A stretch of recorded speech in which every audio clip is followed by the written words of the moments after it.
48 hours before the cult's final ritual, 5 children simply vanished, and nobody's ever found them. October 1994, Switzerland. I've read the police transcripts myself, the ones they released years later. What struck me wasn't the mass poisoning or the ritual murder-suicides. It was the margin note on page 17, location of deceased minors, unknown, 5 children, ages 6 to 14, gone without trace into the night before the Order of the Solar Temple's apocalyptic finale. The Solar Temple wasn't some fringe operation run out of a basement. This was an international organization with chapters in Switzerland, Canada, and France. Luc Jouret, a charismatic doctor, and Joseph Di Mambro, a jeweler with occult pretensions, had built something. They promised enlightenment, they delivered control, and by autumn 1994 they decided it was time to ascend.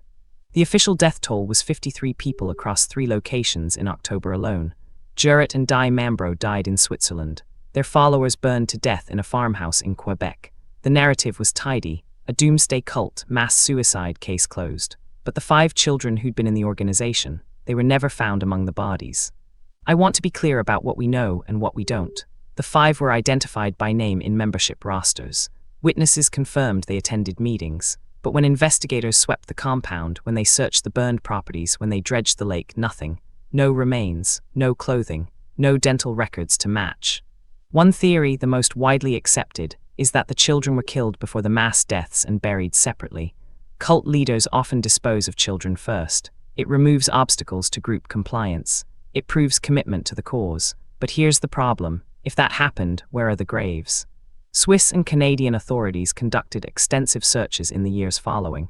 They brought in dogs trained for human remains. They interviewed survivors. They followed every lead. The dossiers I've seen contain hundreds of pages of dead ends. Not incompetence, the investigators were thorough.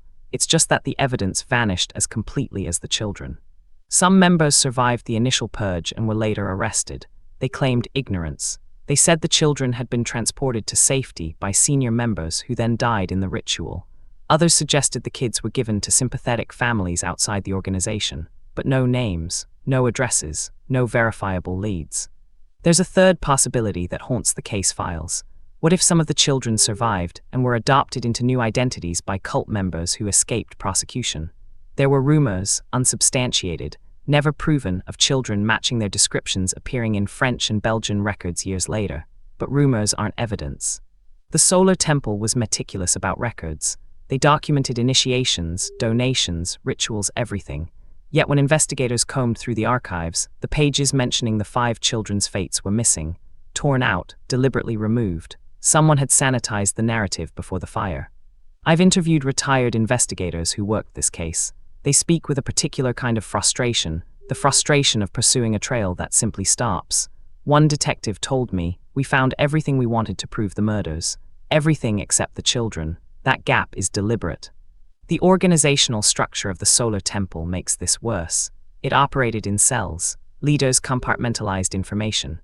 Junior members knew only what they needed to know, so even the survivors couldn't provide the full picture. They genuinely didn't know where the children went.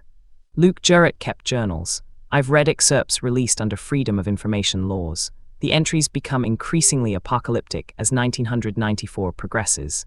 He writes about transition, about ascending to the next plane, about necessary sacrifices. But he never names the children. He never says goodbye to them.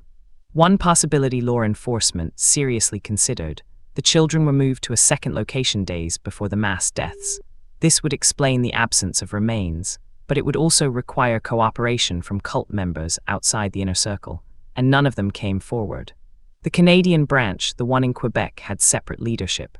Some authorities wondered if the children had been sent north, but the Quebec compound burned on the same night. The timing was coordinated, synchronized suicide across borders, which suggests the children's fates were decided in advance at the highest level.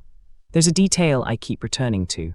The searches went on for months. Divers checked lakes. Ground-penetrating radar scanned fields. They brought in specialists from multiple countries, and they found nothing. In a case with so much physical evidence of mass death, the complete absence of 5 small bodies is almost unnatural. As of now, decades later, the children remain officially missing. No closure for families, no answers, just a void in the records and a footnote in one of history's darkest cult cases. The Solar Temple's final message, it seems, was this: some secrets burn so completely that even ash won't tell.